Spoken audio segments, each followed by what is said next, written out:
अब हम जानते हैं नेशनल इनकम क्या चीज़ होती है। नेशनल इनकम समझने के लिए आपको पहले थ्योरी से पहले आपको कंसेप्ट लेना होगा। ठीक है, वंस आपको कंसेप्ट समझ आया तो आपको थ्योरी की कोई टेंशन नहीं है, खुद ही समझ आएगी। देखो क्या, अब याद रखना, एक कंट्री में दो ही चीज़ें बनती है, या गुड्स होंगी या सर्विसेज। ठीक है, गुड्स या सर्विसेज, ये याद रखो। एक कंट्री में दो ही चीज़ें बनती हैं, गुड्स या सर्विसेज। ठीक है, अब देखो नेशनल इनकम, फॉर एग्जाम्पल एक मैन्युफैक्चरर है, उसने एक बुक बना दी। ठीक है, बुक क्या है, गुड है। ठीक है, एक मैन्युफैक्चरर है, उसने एक बुक बना दी। बुक क्या है, एक गुड है। ठीक है,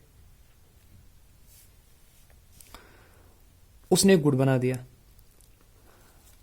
तो जब भी कोई मैन्युफैक्चरर कोई चीज़ बनाता है तो उसका मोटिव क्या होता है, उसका मकसद क्या होता है? मकसद यही होता है बनाते समय कि मैं ये इस चीज़ को बेच दूंगा, I will sell this produce so that I will get the money, इसकी वैल्यू। ठीक है, फॉर एग्जाम्पल उसने बुक पे बेच दिया, कितने में? फॉर एग्जाम्पल 200 में, 200 रुपीज़। तो आप देखो, ये एक गुड था। ठीक है, उसको उसने वैल्यू दिया, एक मॉनिटरी वैल्यू दिया, उसको मनी में कन्वर्ट किया। ठीक है, आप देखो, एक गुड था, उसको मॉनिटरी वैल्यू में कन्वर्ट किया। क्यों मॉनिटरी वैल्यू में कन्वर्ट किया? उसको भेजना था ना, तो इसलिए इस गुड को मॉनिटरी वैल्यू में कन्वर्ट करना जरूरी था। इसकी मॉनिटरी वैल्यू या इसकी वैल्यू बतानी जरूरी थी, so that he can sell it. ठीक है, इस तरीके से देखो, अब आप लोग या हम लोग डॉक्टर के पास जाते हैं, डॉक्टर तो कोई गुड़ नहीं देता ना वहां पे। डॉक्टर क्या देता है? कंसल्टेशन सर्विस, डॉक्टर सर्विस देता है। तो क्या आप डॉक्टर को वापस कुछ पे करते हो? हाँ करते हैं ना, डॉक्टर को कंसल्टेशन फी देते हैं। ठीक है, फॉर एग्जाम्पल 400 मैंने डॉक्टर को कंसल्टेशन फी दिया, यानी कि आपने एक सर्विस को भी मॉनिटरी वैल्यू में कन्वर्ट किया। पहले गुड जो था उसको मॉनिटरी वैल्यू में कन्वर्ट किया, उसकी वैल्यू पता लगाई। ठीक है, अब सर्विस को भी मॉनिटरी वैल्यू में कन्वर्ट किया। अगर सर्विस मॉनिटरी वैल्यू में कन्वर्ट नहीं होती, ठीक है, तो हमें क्या पता था कि डॉक्टर की सर्विस को कितना देना है? ठीक है, मतलब आपने पहले उसको मनी वैल्यू में कन्वर्ट किया, तभी आप उस सर्विस को कह सकते हैं कि 400 रुपए की सर्विस है। ठीक है, ये 200 रुपए का गुड है, मतलब उसकी वैल्यू आपको काउंट या कंप्यूट जरूरी करनी है। ठीक है, अब क्या है, ये जो गुड बन गया, ये जो सर्विस आपने ले ली, ठीक है, उन दोनों को ऐड करो। जितनी भी कंट्री में सर्विस बन गई, जितनी भी कंट्री में गुड्स हैं, उनकी पहले वैल्यू निकालो, मॉनिटरी वैल्यू, उसको ऐड करो। 400 प्लस 200 कितने बनेंगे? 600। ये जो 600 है, यही तो नेशनल इनकम है। यही नेशनल इनकम है। डरना नहीं है, बिल्कुल नहीं डरना है। कंसेप्ट ले लो, बाकी खुद ही समझ आएगा। मैंने कहा कंट्री में दो ही चीजें बनती हैं, या गुड्स या सर्विसेज। ठीक है, अगर एक गुड बनता है तो उसको मॉनिटरी वैल्यू में कन्वर्ट करना जरूरी है, तभी उसको हम बेच सकते हैं। ठीक है, तो एक गुड बुक, उसकी वैल्यू 200। ठीक है, इस तरह की अगर कोई डॉक्टर सर्विस देता है, कोई और सर्विस देता है, ठीक है, आप ट्रेन में चलते हो, आपको ट्रैवलिंग सर्विस देती है, आप ट्रेन की टिकट नहीं काटते हो, उसमें पेमेंट नहीं करते हो, मतलब उस सर्विस को आप, डॉक्टर की या किसी और की सर्विस को आप वैल्यू देते हो। ठीक है, मतलब उसको भी आपने वैल्यू में कन्वर्ट किया। तो सारे गुड्स की और सर्विस जो भी कंट्री में बनती हैं, मैंने यहां पर दो ही ले लिए, जो भी कंट्री में गुड्स और सर्विसेज बनती हैं उनको मॉनिटरी वैल्यू में कन्वर्ट करो, उनका मॉनिटरी वैल्यू निकालो, बाद में उसी मॉनिटरी वैल्यू को ऐड करो टोटल। ठीक है, वही हमारी नेशनल इनकम बनती है। नाम से ही पता चलता है नेशनल इनकम। ठीक है, नेशन में तो इतना ही पैसा आएगा ना जितने इसने गुड बनाए। ठीक है, उतना ही तो पैसा आएगा ना, उतना ही पैसा आएगा जितनी सर्विस ले ली। ठीक है, अब आप डेफिनेशन पे जाओ, खुद ही समझ आएगी। ठीक है, ये कंसेप्ट है, पढ़ाने का तरीका है। पहले बात को समझो, बाद में उसी से थ्योरी या डेफिनेशन निकालो। देखो, अब देखो definition, it is the value of all goods and services. मैं जो बोल रहा था, goods and service, it is the value of ये value, it is the value, ये value, it is the value of all goods and services produced by normal residents. Manufacturers या service providers, ठीक है, of a country in an accounting year, ठीक है। लेकिन ये 1 साल का, फॉर एग्जाम्पल 1 साल में कितनी बन गई। अकाउंटिंग ईयर जनरली होता है 1 अप्रैल से 31 मार्च, ठीक है। ये अकाउंटिंग ईयर होता है, फिजिकल ईयर आगे पढ़ाऊंगा मैं आपको, फिजिकल पॉलिसी, उसमें फिजिकल ईयर भी आपको बताऊंगा, ठीक है। तो देखो, नेशनल इनकम कुछ नहीं है, monetary value, value of all goods and services produced in A country in an economy, ठीक है, उनकी वैल्यू को हमें ऐड करना है, जो वो टोटल वैल्यू आ गया नेशनल इनकम। ये तो करते हैं ना आज के लोग, NSO यही करता है, ठीक है। ये हो गई नेशनल इनकम। उसके बाद नेशनल इनकम के साथ एसोसिएटेड कुछ हिस्ट्री है, लेकिन वो हिस्ट्री नहीं है वो वाली हिस्ट्री है, बड़ी इंटरेस्टिंग हिस्ट्री है, ठीक है। मैं इसको इंटरेस्टिंग बनाऊंगा आपके लिए। देखो कैसे, जब लोगों को कंसेप्ट आया कि नेशनल इनकम भी कोई चीज होती है, एक कंट्री की टोटल इनकम, नेशनल इनकम वो भी कोई चीज होती है, तो लोगों ने कंप्यूट करना स्टार्ट किया। लेकिन ये सब की बस की बात नहीं है, ठीक है। तो पहला इंसान जिसकी ये सब बस की बात थी वो था दादा भाई नौरोजी।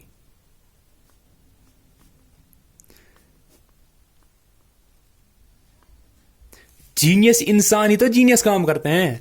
दादाभाई नेहरू एक इंसान थे जिसके पास इकोनॉमिस्ट वाला ब्रेन था, ठीक है। तो उसने क्या किया है, उसी ने पहली बार उसी ने नेशनल इनकम को कंप्यूट किया। उसने फाउंड किया कि जो पर कैपिटा इनकम उस टाइम की थी, per capita income, per capita मतलब, देखो आपको ये भी समझाना होगा पहले, पर कैपिटा मतलब क्या होता है। उसने उस वक्त की टोटल इनकम निकाली, नेशनल टोटल इनकम। सेंसस तो हुआ होगा, ब्रिटिश तो पहले ही सेंसस कर रहे थे। Total income divided population, total income को पॉपुलेशन के साथ डिवाइड किया। Total income divided population per capita, यानी हर इंसान के पास इनकम, पर कैपिटा इनकम उसको आ गया, कितना आ गया, 20 रुपए, 20 रुपीज, ठीक है। ये दादाभाई नेहरू जी थे। आपको पता है उन्होंने बुक भी लिखी है, poverty and un British rule in India, poverty and un British rule in India. आपको यह भी पता होगा कि उन्होंने कंसेप्ट दिया कि यहां से ब्रिटिशर्स यहां की वेल्थ लेके जा रहे हैं, अपने घर वहां पे बढ़ रहे हैं, ठीक है। ड्रेन वेल्थ थ्योरी तो इसी ने दे दी, दादाभाई नेहरू जी ने, ठीक है। पता, खतरनाक इंसान था, ठीक है। इसके बाद जब गवर्नमेंट को पता चला कि दादाभाई नेहरू ने अपनी तरीके से नेशनल इनकम पता कर ली, तो अब गवर्नमेंट को भी ये करना था ना, अपनी इकोनॉमी के लिए अपनी नेशनल इनकम तो निकालनी थी ना। तो उनने क्या किया, गवर्नमेंट, जब भी गवर्नमेंट कभी आता है ना तो उसको बोलते हैं ऑफिशियल, ठीक है, ऑफिशियल। बाद में गवर्नमेंट घुसता है। अभी कोविड-19 की वैक्सीन बनती है तो सबसे पहले किसने, प्राइवेट कंपनी ने बनाया ना, भारत बायोटेक, ठीक है। अब गवर्नमेंट भी मास प्रोडक्शन करेगा। सो पहले प्राइवेटली दादाभाई नेहरू जी ने नेशनल इनकम कंप्यूट की, ठीक है। इसके बाद आगे गवर्नमेंट। जब भी गवर्नमेंट किसी चीज में आती है तो उसको हम ऑफिशियल बोलते हैं। तो ऑफिशियली अगर हम बात करेंगे तो गवर्नमेंट ने भी अब स्टार्ट किया नेशनल इनकम को कंप्यूट करना। उन्होंने क्या किया, उन्होंने एक कमेटी बनाई, NIC, ये नेशनल इंफॉर्मेशन कमीशन नहीं है, ये है national income committee, national income committee, COMMITE, committee में इतने डबल है क्या बताऊं मैं आपको, ठीक है। नेशनल इनकम कमेटी, ठीक है। किसने बनाया, गवर्नमेंट ने एक कमेटी उठाई। काम क्या था, जो दादाभाई नेहरू ने प्राइवेटली अपनी तरीके से किया था, अब इनको करना था, ठीक है। लेकिन इसके जो हेड थे ना वो थे PC महलनोबिस,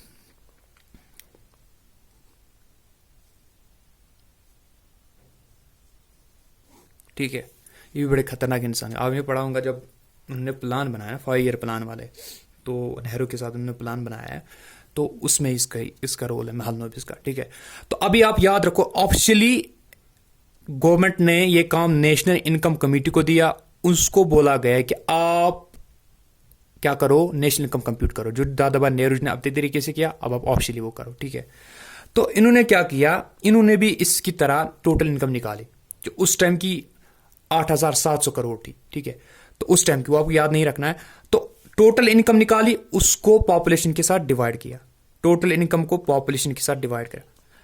तो दादाभाई नेहरू ने कितनी निकाली, 20। उन्होंने फाउंड किया कि उस टाइम की नेशनल इनकम थी, किस टाइम की, मैं तो टाइम बता ही नहीं रहा आपको, टाइम था ये कौन सा टाइम है? ये वाला टाइम था 1867-68। टाइम जरूरी नहीं यहाँ पे, लेकिन इसलिए बता रहा हूं ताकि आपको क्रोनोलॉजिकल आर्डर में पता चले पहले कौन आया था बाद में कौन आया था। इन्होंने कब किया? इन्होंने 1951 में, 1951 की बात है ये, ठीक है।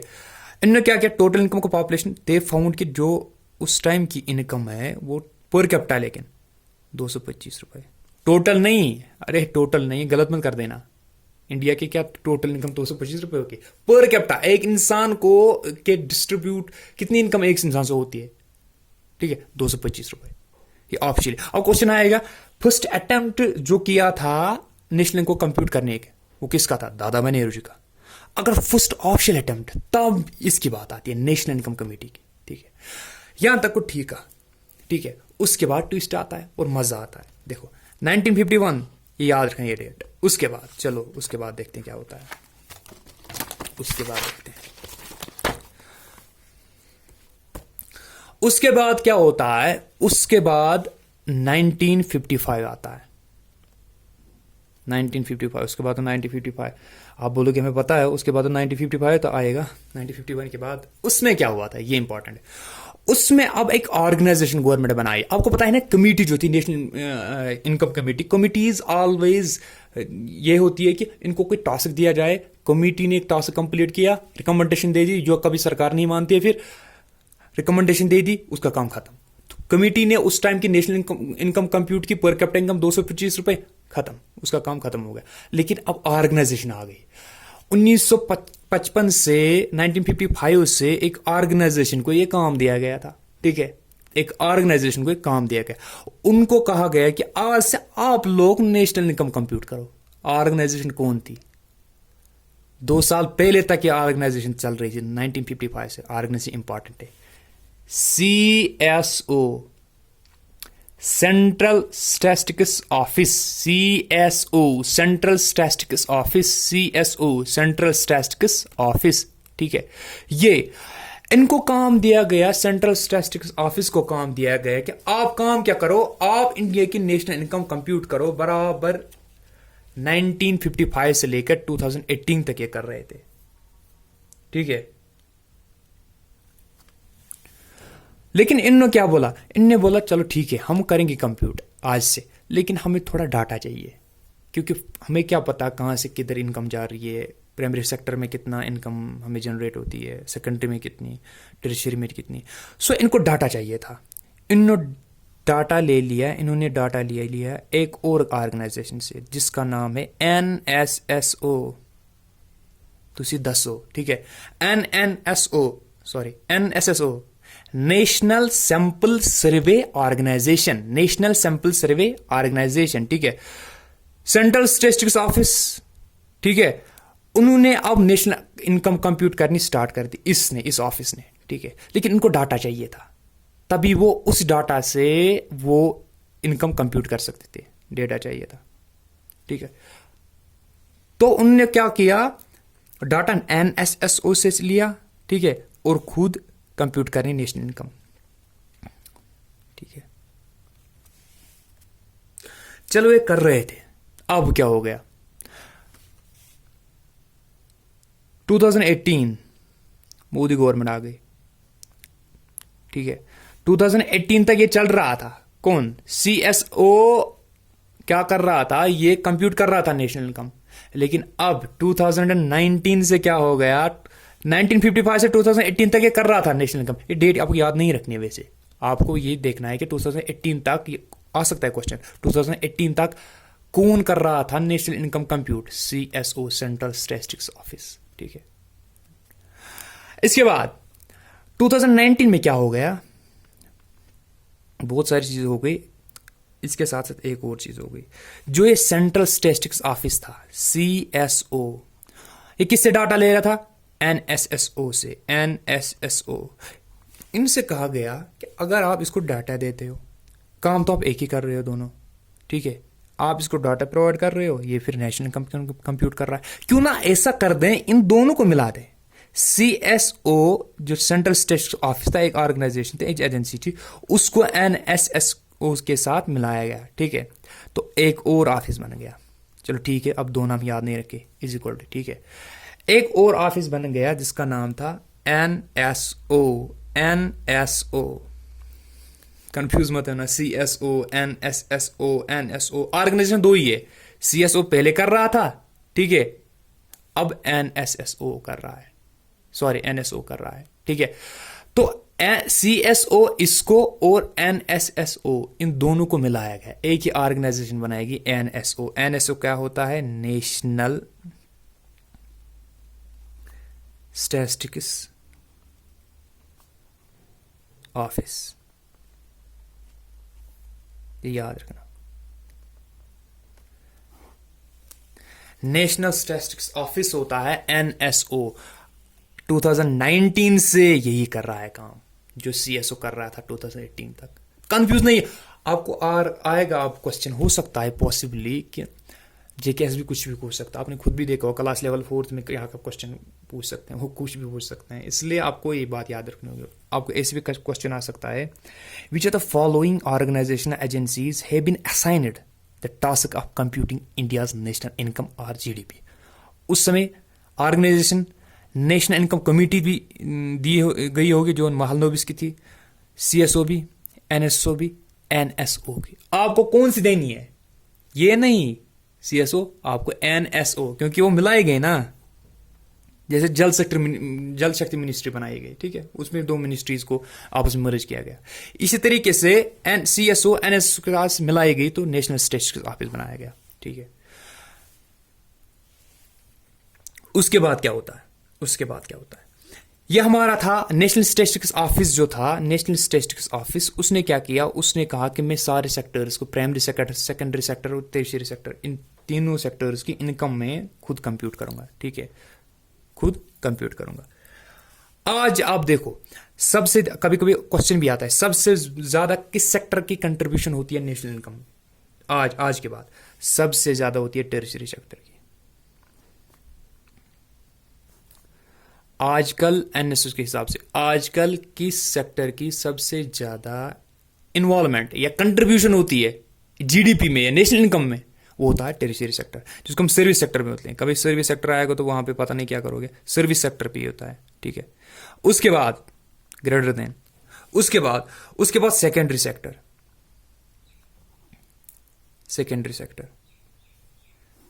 सेकेंडरी मतलब मैन्युफैक्चरिंग सेक्टर, इंडस्ट्रियलाइजेशन, चलो जो भी है, मैन्युफैक्चरिंग सेक्टर, जिसमें मैन्युफैक्चरिंग, माइनिंग, कंस्ट्रक्शन सारा कुछ आता है। उसके बाद हमारा agriculture, primary sector,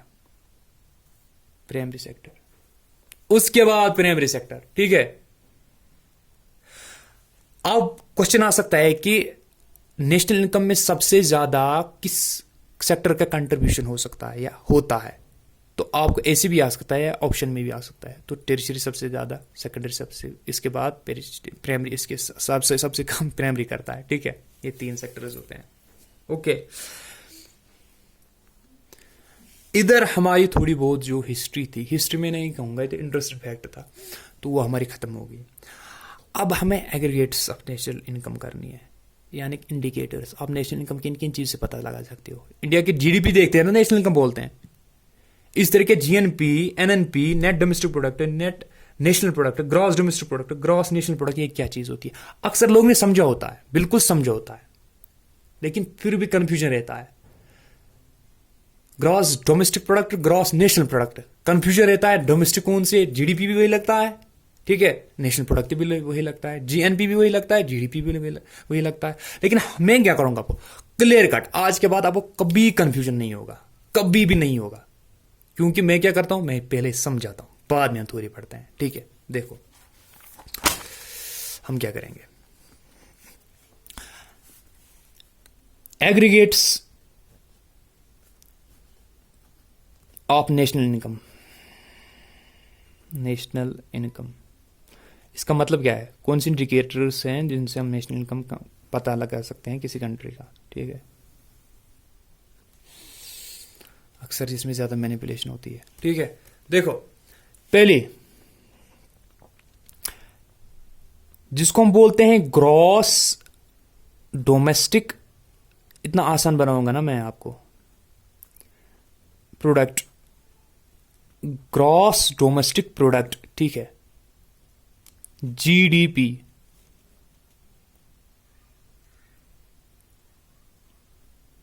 GDP good decision is still pending, जो आप लोग अच्छा डिसीजन, ग्रॉस डोमेस्टिक प्रोडक्ट। इसके बाद दूसरा होता है नेट डोमेस्टिक प्रोडक्ट,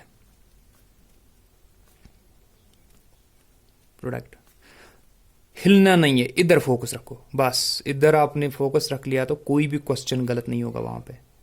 हम आपको सारा कुछ करवाएंगे, सारा कुछ। ऑलरेडी हमारी एक प्लेलिस्ट में, पहले आपको बताया, प्लेलिस्ट में ऑलरेडी एक अपलोडेड वीडियो है जियोग्राफी की, तो आप वो हम देख सकते हो। वहां पर अच्छे तरीके से हमने physical and political division of world India, हम फिलहाल हम वर्ल्ड की कर रहे हैं, तो उसमें आप देखोगे आप कॉन्टिनेंट्स अलग अलग से पढ़ाए जाएंगे, ठीक है। तो इसलिए आप वहां पे फोकस रखो, इस पे भी फोकस रखो, ठीक है।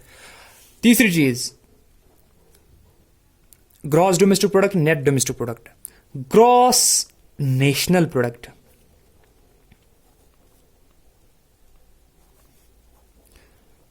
मैं आपको बाद में नोट्स भी प्रोवाइड करूंगा, ऐसी बात नहीं है, आपको कहीं से कुछ ढूंढने की जरूरत नहीं है। वट एवर आई कंसल्टेड, फिर मैंने कंपाइल करके सारा कुछ बना दिया है, आपको मैं प्रोवाइड करूंगा, मैं वो टेंशन आप मत लो, सारा कुछ अप टू डेट, ठीक है। करंट अफेयर हम साथ साथ में करवाएंगे, ठीक है। ऐसे नहीं कि फिर कंपाइल होता है फिर करंट अफेयर का भंडार बन जाता है, फिर कौन पढ़ेगा करंट अफेयर। 365 दिन होते हैं एक साल में, ठीक है। तो डेली हम करंट अफेयर अपलोड करेंगे, डेली करंट अफेयर पढ़ाएंगे तो क्या होगा, ठीक है। इसलिए करंट अफेयर साथ में, और जीडीपी में कोई चेंज आएगी वो मैं आपको लास्ट में बताऊंगा, ठीक है। टॉपिक से रिलेटेड करंट अफेयर, ठीक है, यहीं पे सारा कुछ। इसमें क्या आ सकता है वैसे देखो। चौथा, अगर ग्रॉस डोमेस्टिक प्रोडक्ट था, नेट डोमेस्टिक प्रोडक्ट था, अगर ग्रॉस नेशनल प्रोडक्ट है, अब नेट नेशनल प्रोडक्ट।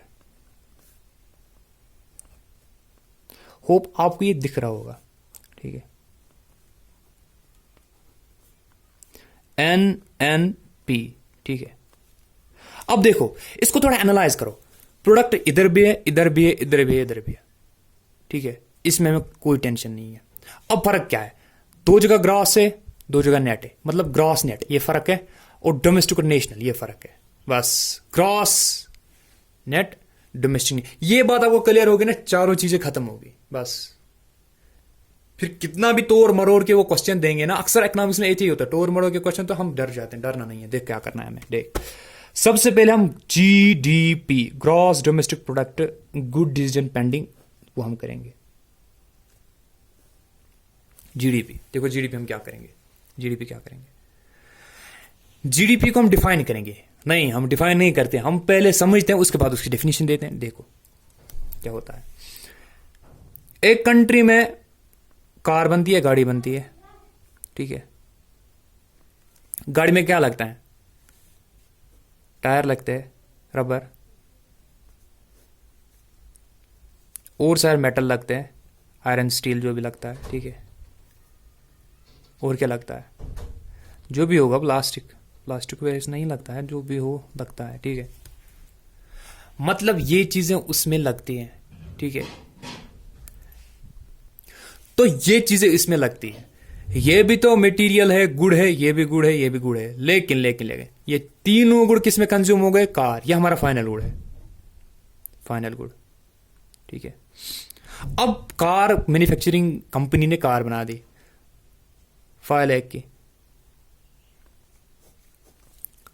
5 लाख की कार बना दी, अभी बेच देगा 5 लाख में, ठीक है। इसी तरीके से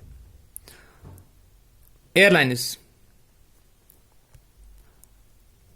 आप जहाज की सवारी करते हो, यानी जहाज में आप ट्रैवल करते हो, ठीक है। तो वहां पर आप फेयर नहीं देते हो जहाज के, ठीक है। तो उसमें कितना देते हो, फॉर एग्जाम्पल 20,000। ये क्या है, गुड, ये क्या है, सर्विस। मेरी बात आपको याद है, पहले मैंने बताया कंट्री में दो ही चीजें बनती हैं, गुड या सर्विस, दो ही चीजें बनती है बस। इधर भी कार, ठीक है, सर्विस, ठीक है। अब देखो इसको और इसको, कार, इंटरमीडिएट, गुड, बहुत सारे इसमें लगे हैं, उनकी हमने वैल्यू किसी की ले ली नहीं, क्योंकि वो एक चीज में कंज्यूम हो गए ना, फाइनली वो मिल के एक चीज बना रहे हैं। तो हम क्यों पहले उनको काउंट करें, बाद में कार में भी काउंट करें, तो डबल काउंटिंग हमें नहीं करनी है। फाइनली जो हमारा गुड बना, जो प्रोडक्ट बना, उसकी वैल्यू कितनी है, 5 लाख वैल्यू, इधर भी वैल्यू ले ली, ठीक है। सर्विस, ठीक है, सर्विस, इसकी वैल्यू 20,000, वैल्यू इधर भी ले ली, ठीक है। एक कंट्री में गुड बनाया, सर्विस दी, उसकी वैल्यू करो ऐड, 5,20,000, बहुत मुश्किल है ये ऐड करना।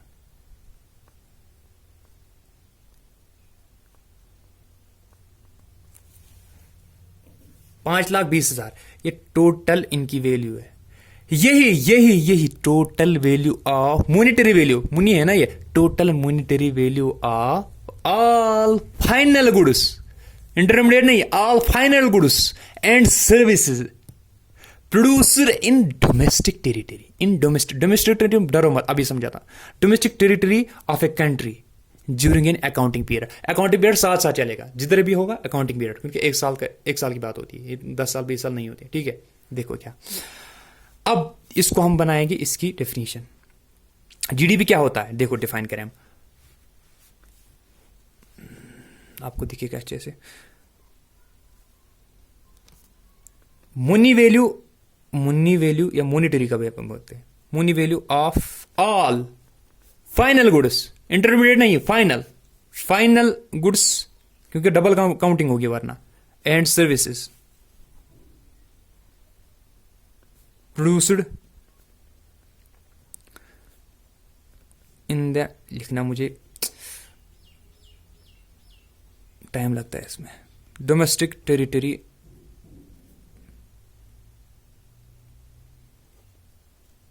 Of a country during an accounting period.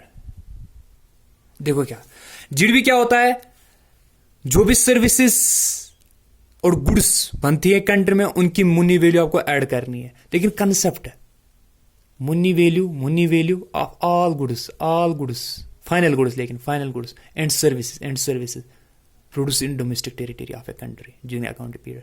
Domestic territory का कंसेप्ट आया। देखो डोमेस्टिक टेरिटरी हम क्या करेंगे, देखो ये इंडिया है, ये कश्मीर है हमारा, तो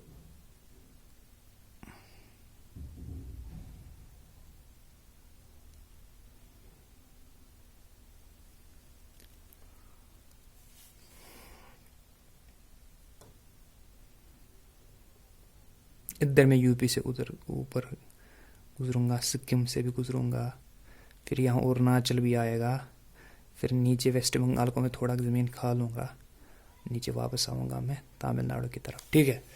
अब देखो डोमेस्टिक टेरिटरी क्या होती है। ये इंडिया है, ठीक है, इसकी जो लैंड बाउंड्री है ये, और साथ में जो टेरिटोरियल वाटर, बाहर कोस्टल एरिया भी होते हैं ना, अरेबियन सी है, बे बंगाल है, ठीक है, उनका वाटर, ठीक है। मैं इधर कहाँ से वाटर बनाऊँ, तो वाटर कोई नहीं, ही नहीं, यहाँ से गुजरात से, ठीक है।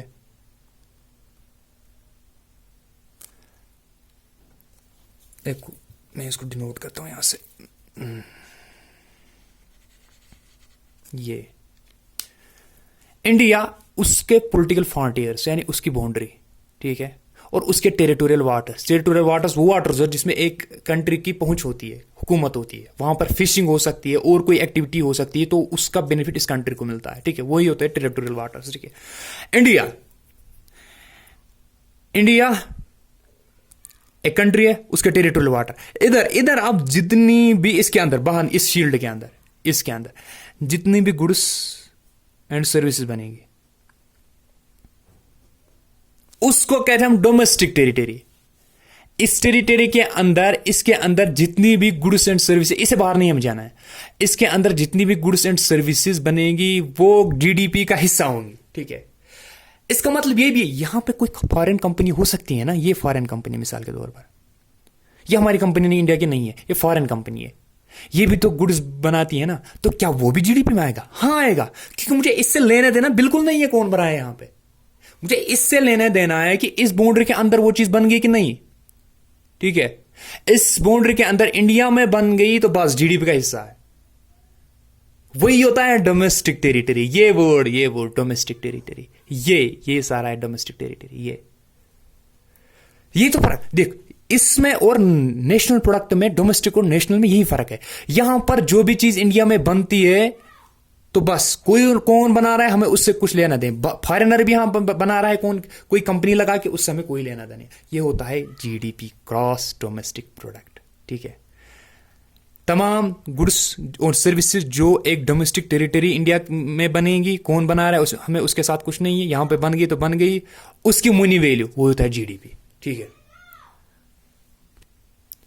अब दोबारा कभी मैं बोलना कि जीडीपी समझ नहीं आया, बार बार देखो इस वीडियो को, समझ आएगा। ठीक है, उसके बाद जीडीपी के बाद क्या है, net domestic product, gross domestic product, हमने ग्रॉस निकाला, अब net domestic product, NDP, net domestic product क्या होता है। ग्रॉस डोमेस्टिक प्रोडक्ट समझ आया, ग्रॉस डोमेस्टिक प्रोडक्ट नेट क्या, अगर ग्रॉस डोमेस्टिक प्रोडक्ट आपको समझ आया ना, जीडीपी, जीडीपी में से डिप्रिसिएशन निकाल दो, जीडीपी में से डिप्रिसिएशन निकालो, आप नेट पे आ जाओगे। उसमें क्वेश्चन भी आ सकता है ना, आपको क्वेश्चन किधर इधर से आएगा, NDP, net domestic product is equal to GDP minus depreciation, ये ऑप्शन होगा वहां पे। क्योंकि जब आप कोई मैन्युफैक्चरिंग करते हो, कार बनाते हो, तो उसमें फिर मशीन्स लगती है ना, तो मशीन की वियर टेयर होती है, उनपे खर्चा लगता है। यहां पे वो कंप्यूट नहीं होता है, खर्चा लग गया तो लग गया, हमें उसके साथ कुछ नहीं है, फाइनल गुड। लेकिन नेट में क्या करते हैं, हम उस खर्चे को माइनस करते हैं।